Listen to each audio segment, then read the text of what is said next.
Good morning बच्चों आज हम गृह विज्ञान विषय में क्लास 11th में चैप्टर नंबर 5 विभिन्न परिस्थितियों के अनुसार शरीर की भोजन संबंधी आवश्यकताएं चैप्टर पढ़ेंगे। ठीक है, इसमें क्या मीनिंग है इस टाइटल का कि विभिन्न परिस्थितियों के अनुसार। विभिन्न परिस्थिति कैसी? जैसे आप देखते हो कि अभी कोई व्यक्ति है, एक छोटा बच्चा है, धीरे धीरे वो शैशवावस्था में आ रहा है, उसके बाद वो अडल्ट बन रहा है, उसके बाद प्रौढ़ावस्था में है, प्रेग्नेंट लेडी है या लैक्टेटिक वूमेन है या फिर कोई वृद्ध व्यक्ति है। तो हर एज पर विभिन्न परिस्थितियों में उसके शरीर की जो आवश्यकताएं होती हैं वो भिन्न भिन्न होती हैं, जिसके कारण उसकी जो भोजन की से संबंधित आवश्यकताएं हैं वह भी भिन्न भिन्न हो जाती है। जैसे भोजन संबंधी उसके लिए हम जो आहार की योजना बनाते हैं, उसके खाने का जो मेन्यू तैयार करते हैं उसको आहार योजना कहते हैं। ठीक है, भोजन संबंधी योजना का अर्थ है भोजन के लिए इस प्रकार योजना बनाना कि परिवार का प्रत्येक सदस्य उपयुक्त पोषण स्तर प्राप्त कर सके और ऐसा उपलब्ध स्रोतों की सीमा के अंतर्गत ही किया जा सके। उपलब्ध स्रोत का शब्द का है अर्थ क्या? परिवार के पास जो है उस समय, उस ऊर्जा और उस अर्थ के संदर्भ में उपलब्ध होता है। मीन्स जो भी व्यक्ति के पास है उसमें ही आप परिवार के विभिन्न सदस्यों के अनुरूप उसका मॉडिफिकेशन कर देना, उसकी प्लानिंग कर देना और उसमें जो भी व्यक्ति भोजन कर रहा है उसकी आवश्यकताओं की पूर्ति हो सके। इसके लिए आगे आता है भोजन संबंधी योजना को प्रभावित करने वाले कारक। जब भी हम कोई काम करते हैं, आप जानते ही हो, उसे बहुत सी चीज़ें होती हैं जो प्रभावित करती हैं। जैसे कि अब भोजन की योजना जब हम कर रहे हैं, कोई छोटे बच्चे के लिए भोजन बनाना है या किसी वृद्ध व्यक्ति के लिए बनाना है तो दोनों का अलग बनेगा, या अडल्ट के लिए बनाना है उनका भी अलग बनेगा। कोई घर में प्रेग्नेंट लेडी है उसके लिए अलग आवश्यकताएं होंगी उसकी, तो उनके लिए कई चीज़ें हैं जो भी प्रभावित करती हैं। जैसे पोषण संबंधी उपयुक्तता, इसमें क्या है? यह सबसे महत्वपूर्ण कारक है जिसका स्थान भोजन संबंधी योजना के समय रखना आवश्यक होता है। इसका अर्थ है परिवार के सभी सदस्यों की पोषण संबंधी आवश्यकताओं को पूरा करना। उदाहरण के लिए एक बढ़ते हुए बच्चे को अधिक प्रोटीन की आवश्यकता होती है, ठीक है, क्योंकि उसके शरीर में जो टूट फूट होती है उनकी मरम्मत भी करनी आवश्यक है, वृद्धि के लिए आवश्यक है। ऐसे ही एक गर्भवती महिला को अधिक भोजन की आवश्यकता होती है क्योंकि वह स्वयं के लिए ही भोजन नहीं करती बल्कि बढ़ रहे बच्चे के लिए भी भोजन करती है, जो उससे ही भोजन प्राप्त करता है। इसीलिए भोजन की योजना बनाते समय आप उनके लिए पोषण की उस अतिरिक्त मात्रा का ध्यान रखा जाता है और जिससे उनकी आवश्यकताओं की पूर्ति की जा सके। इस प्रकार परिवार के विभिन्न सदस्यों की आवश्यकताएं भी भिन्न भिन्न होती हैं और जब आप भोजन की योजना बना रहे होते हैं तो इस बात को ध्यान में रखते हैं कि इसके अतिरिक्त जब आप इनके लिए भोजन की योजना बना रहे हो तो उसमें ध्यान रखना क्या है कि सभी प्रकार के भोजन उसमें सम्मिलित हों, सभी समूह के भोजन उसमें सम्मिलित हों। जैसे ऊर्जा प्रदान करने वाले भोजन, शरीर निर्माण करने वाले भोजन और सुरक्षा और नियमन करने वाले भोजन। फिर आता है नंबर 2 आयु। भोजन आमतौर पर आयु के अनुसार हम करते हैं। लोग अपनी आयु के अनुसार ज़्यादातर भोजन करते हैं। जैसे कि विभिन्न सदस्यों का भोजन आयु के अनुसार मात्रा से दृष्टि से भिन्न भिन्न होता है। नवजात शिशु आपने देखा होगा माँ का दूध ही पीता है। एक छोटे बच्चे का भोजन मात्रा की दृष्टि से बहुत कम होता है, बहुत छोटी सी मात्रा में वह दूध लेता है। और एक युवा की जो मात्रा होगी खाना खाने की वो बल्कि उससे ज़्यादा होगी। इसी प्रकार आपने देखा होगा कि आपके जो घर में वृद्ध व्यक्ति हैं वे कम मात्रा में भोजन करते हैं और साथ ही हल्का और सुपाच्य आसानी से पचने वाला भोजन पसंद करते हैं। इसीलिए भोजन की योजना बनाते समय आप परिवार के सदस्यों की आयु का भी ध्यान रखते हैं। फिर आता है नंबर 3 लिंग।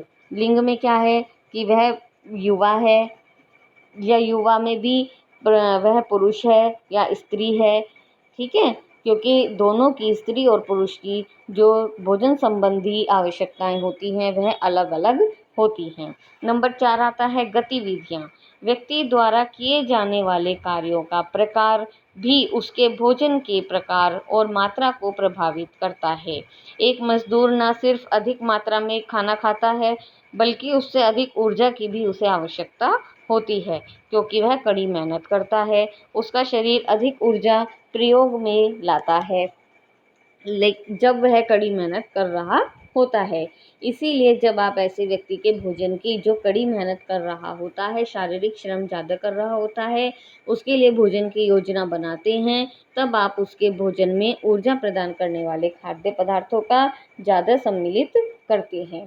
नंबर 5 आता है आर्थिक पहलू। आर्थिक पहलू में क्या है कि कुछ चीज़ें ऐसी होती हैं जो बहुत महंगी होती हैं, कुछ होती हैं जो बहुत सस्ती होती हैं। हम सस्ती चीज़ों के द्वारा भी अपने जो आवश्यकताएं हैं उनको अच्छी रख सकते हैं, और महंगे से महंगा पदार्थ खाकर भी उसको अच्छा रख सकते हैं। जैसे परिवार द्वारा भोजन पर किए जाने वाला व्यय क्या है, दूध, पनीर, मांस, फल, नारियल, ऐसे भोजन को हम आहार में संतुलित बनाते हैं हमारे आहार को, लेकिन ये महंगे होते हैं। इनका वैकल्पिक स्रोत क्या है, जैसे टोंड दूध है, मौसमी फल हैं और सब्जियां हैं, ये कम महंगे होते हैं और आहार को संतुलित बनाने वाले कार्य समान रूप से करते हैं। इसीलिए आप जैसा बजट हो उसी के अनुसार ही अपना संतुलित आहार की योजना बना सकते हैं। नंबर 6 आता है समय, ऊर्जा और कुशलता संबंधी पहलू। इसमें क्या है, भोजन को परिवार में स्वीकार्य बनाने के लिए यह महत्वपूर्ण है कि भोजन का प्रारूप, जो उसका मील पैटर्न है, वह परिवार के कार्य के नित्य कर्म के अनुसार सही हो। इसके लिए आवश्यक है कि भोजन की योजना बनाते समय आप समय, ऊर्जा और कुशलता जैसे परिवार के उपलब्ध स्रोतों का ध्यान रखें कि ये हमें कैसे तो मिलेगा। अगर हम कोई योजना बना रहे हैं तो उसमें हमें ये सामान कैसे मिलेगा, ये किस तरह से हम इसको यूज़ कर सकें, और ये हमारे किस तरह, कितने व्यक्ति इसमें, किन किन व्यक्तियों की इनमें आवश्यकता पूरी हो सकती है, ठीक है। जैसे काम पर जाने वाली माँ भोजन में 3 या 4 व्यंजन बनाने की जगह एकमात्र पौष्टिक पुलाव बना सकती है। आप वो जो पुलाव है वो आपके सभी एज ग्रुप के व्यक्ति खा सकते हैं, और उसमें समय भी पूरा उसका एक ही बार यूज़ हुआ है, ऊर्जा भी उसकी कम लगी, और उसमें कुशलता से उसने एक ही चीज़ में सारी भोज्य समूहों का समावेश उसने कर दिया। नंबर 7 आता है मौसम के अनुसार उपलब्धता। कुछ पदार्थ गर्मियों में उपलब्ध होते हैं, जबकि कुछ पदार्थ सर्दी में उपलब्ध होते हैं। गैर मौसमी खाद्य पदार्थ अधिक महंगे और कम पौष्टिक होते हैं। आपने देखा ही होगा, जो सब्जियां सर्दियों में आती हैं जब तो वो सस्ती होती हैं, लेकिन अगर आप उनको गर्मी में खरीदने जाएंगे तो वही सब्जियां आपको महंगी मिलेंगी, ठीक है। जबकि मौसम के दौरान खाद्य पदार्थ ताज़े, स्वादिष्ट, पौष्टिक और सस्ते होते हैं। इसीलिए भोजन की योजना बनाते समय जहाँ तक संभव हो सके मौसमी खाद्य पदार्थों का भोजन में सम्मिलित किया जाना आवश्यक है। फिर आता है बच्चों उसके बाद नंबर 8 धर्म, क्षेत्र, सांस्कृतिक प्रारूप, परंपराएं और प्रथाएं। भोजन की योजना बनाते समय सांस्कृतिक कार्यों से भी आप प्रभावित होंगे। उदाहरण के लिए अगर आप उत्तर भारतीय हैं तो आप अधिक गेहूं का प्रयोग करेंगे, और अगर आप तटीय निकट क्षेत्र के व्यक्ति हैं तो आप, तटीय मीन्स समुद्र के किनारे के जो व्यक्ति रहने वाले होते हैं, तो आप नारियल और मछली जैसे भोज्य पदार्थों का प्रयोग करेंगे।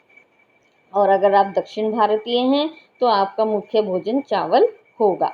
इस तरह से आप अपने जो प्रभावित करने वाले कारक हैं उनको आप ध्यान रखें, और तब आप इसका जो योजना है, आहार योजना, उसको आप बना सकते हैं।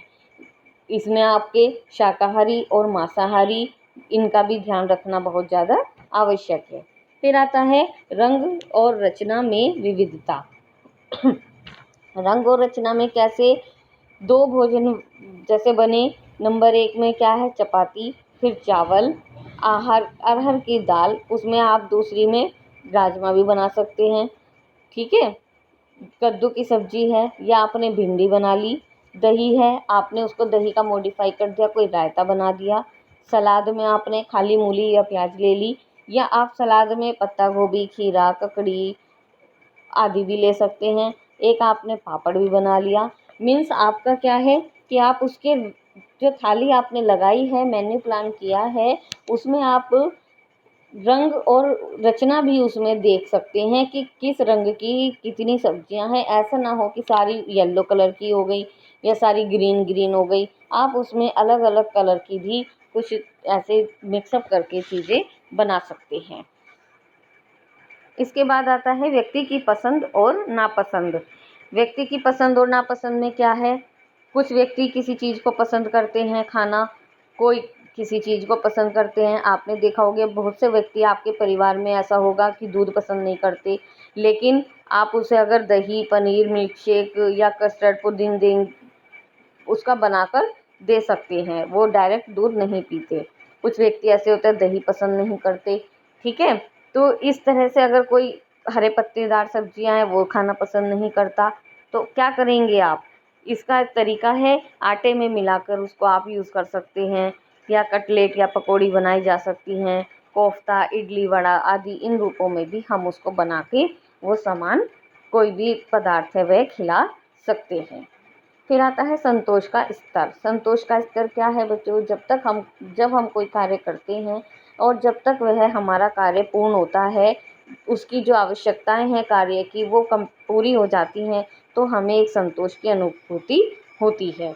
इसी कारण यही है इसके अंदर कि जब भी आपने कोई मेन्यू प्लान किया, आप किस वजह से वो कर रहे हो, आहार योजना किस वजह से कर रहे हो, जब आपकी वह पूरी हो जाती है तो आपको संतोष की अनुभूति होती है।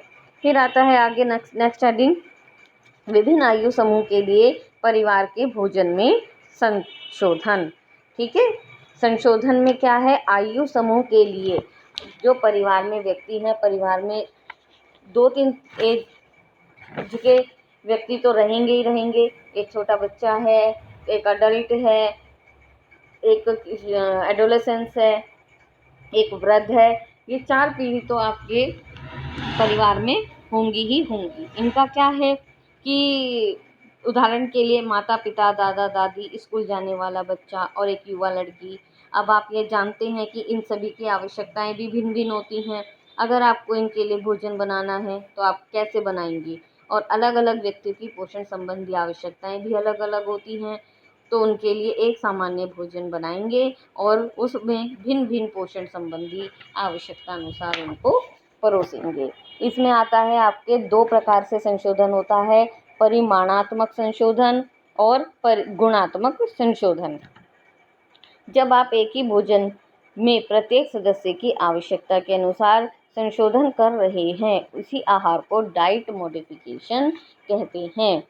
ठीक है, 2 संशोधन कैसे हुए। नंबर 1 आता है परिमाणात्मक। परिमाण क्या उसका है, जैसे कि किसी पौष्टिक तत्व या कैलोरी में वृद्धि या घटा या जाना।